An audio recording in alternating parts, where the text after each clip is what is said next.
George Washington Papers at the University of Virginia, where he is also an associate professor.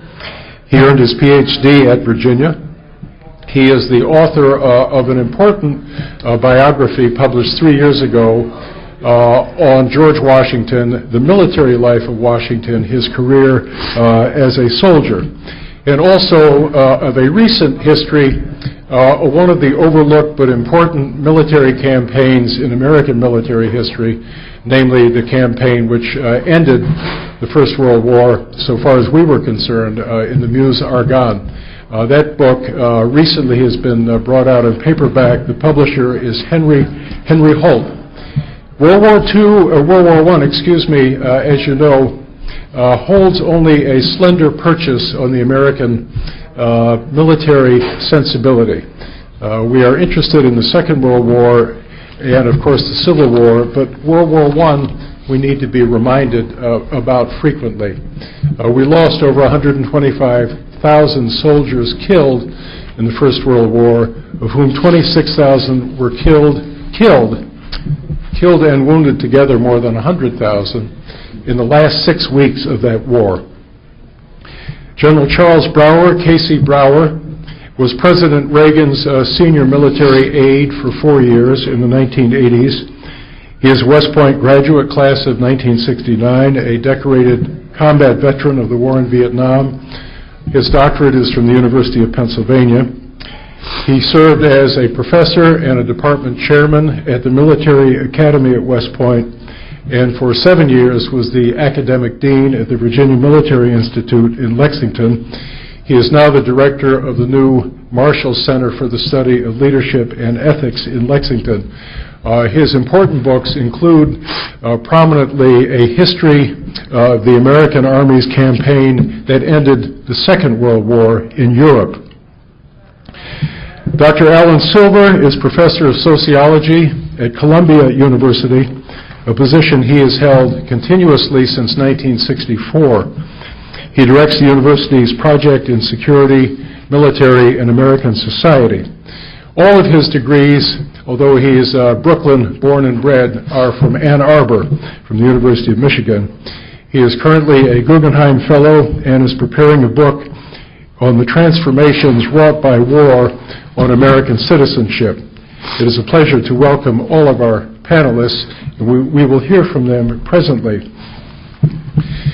In his first year as president at Harvard, Larry Summers attended an ROTC Army commissioning ceremony, an act for which his courage was extolled as though he had taken down an Al-Qaeda cell by himself with a machine gun. This routine function, or what was once a routine annual function of a college president, has now been celebrated as an act of singular courage. That is to say, in universities where there still are ROTC units.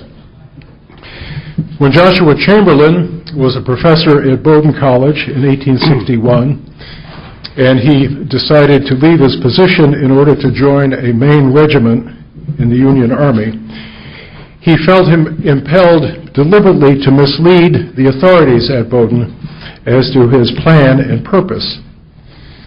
In 1969, the whole student body, led by the president and faculty of Haverford College, joined in the March on the Pentagon.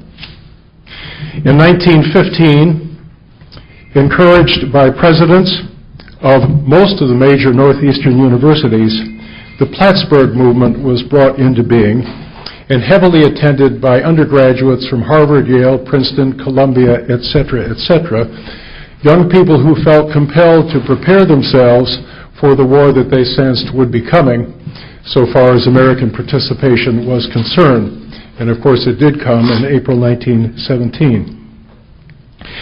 The relationships between American academia and the military establishment have always been variable and uneasy. After 1965, they have been very poor. Since 1973, the nation's regular forces had been populated exclusively by volunteers. And since that time also, ROTC has gone missing from most of the well-known campuses on the East Coast and West Coast. The evolving estrangement of American academia in the national military establishment is not new in our history. Moreover, it lies at the heart of a civic and cultural condition which is unlikely to excite political will sufficient to address the dangers it poses. The estrangement does not constitute a crisis, yet all of us somehow know that it is not right. It is to be regretted, we say, and most of us are prepared to move on to other issues. One of the elements of the estrangement is a condition relatively new in our history. That is the active identification of most military officers with conservative and Republican politics. As much may probably be said of many of the younger soldiers who simply volunteer for service. I certainly impute no danger to the condition, and I certainly don't mean to imply a danger to the Republic from the existence of officers who tend to think politically the same way. By the way, the total numbers of soldiers now serving, and I'm talking about the Army only, aggregate 542,000. Now, for comparison's sake, think about this for a moment. In 1945, we were a country of 136 million. The armed forces together at that one time embodied 12.5 million, of which the Army was 8.3 million. For a nation like our own, arguably the only superpower in the world, and with a population of 305 million, an army of 542,000 is simply not enough, a very, very small number. 500,000 in a country of 305 million. Well, our concern is not with the smallness of the military establishment. It is, I would argue, with the remoteness of the military establishment from our civic life and our culture, and especially its remoteness from the American university campus. To go a step further, remoteness from universities of the largest academic prestige and consequence. We will hear momentarily from our panelists, at least two of whom will be talking about this condition, particularly as it exists at places like Columbia.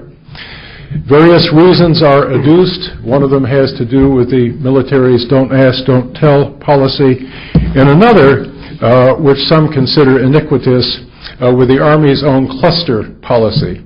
That is to say, if there is a large university with more than one university, the Army will locate an ROTC unit there and feel itself discharged from its mission to attend to the needs on that campus of other universities. Of course, the third reason is that we are in the middle, or perhaps nearing the end, of a long and unpopular war, and its effects on university and military relations are similar to those of the effects of the war in Vietnam. University students without ROTC scholarships, incidentally, are obliged to seek out one of these ROTC units in the cluster in the city in the example that I mentioned. I might also mention an important thing if you're a young person considering trying to attain a commission, that if you are interested in going into the Marines or the Army, the likelihood that you will be sent to Afghanistan or Iraq is almost 100%. This tends to discourage a number of prospective officers from enrollment. No Stimsonian impulse of patriotic obligation seems to impel young people towards military service. Henry Stimson, I'm talking about, one of the forgotten heroes of World War II, in which he was Secretary of War, in which it seems that many people, many young people, young men in those days, exclusively young men, seem to have been impelled by the notion that it was their obligation. Having been accepted for enrollment at a school like, let us say, Princeton or Yale, and having been the beneficiary of that kind of education, you sensed and perhaps your family drilled this notion into you that you had an obligation not only to put yourself in harm's way, but to lead people who were 17 or 18 years old, who did not have commissions, and who did not, in the wonderful language of the great Gatsby, had not been raised with all of the advantages you have had. That ethos appears to have disappeared as well.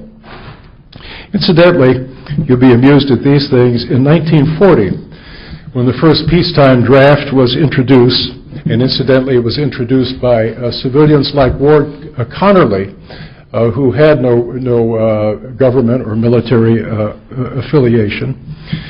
When the draft was introduced, establishment opinion was concerned terribly that the conscripted, quote, would be morally unprepared for military service because of too much reading of Dos Passos, Hemingway, and other novelists that immunized them to the possibilities of ethical principles.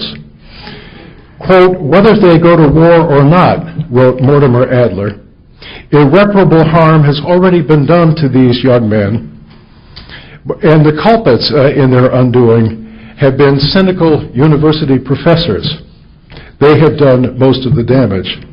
A different problem, it seems, and you might remember that this particular draft, which was undertaken in the fall of 1940, was restricted to the enrollment of 900,000, and to get it through Congress, the perpetrators had to guarantee that the young people would not be sent out of the Western Hemisphere, and that after 1 year their service would be terminated.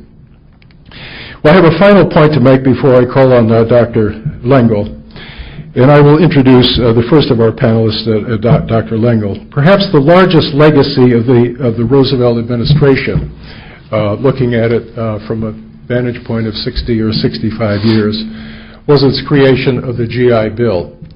And in that number of 4.5 million who were its beneficiaries, probably 75 to 100,000 were beneficiaries as graduate students, achieved some form of advanced degree, and became college or university professors. If they got their PhD in 1950 or 1955, most of them would have retired in 1990 or 1995. And I've heard it said in such a way as to believe it, that the university is terribly the poorer for the absence, for the disappearance of that particular cohort. Very few of them were professional soldiers. The majority probably were what we would call small L liberals.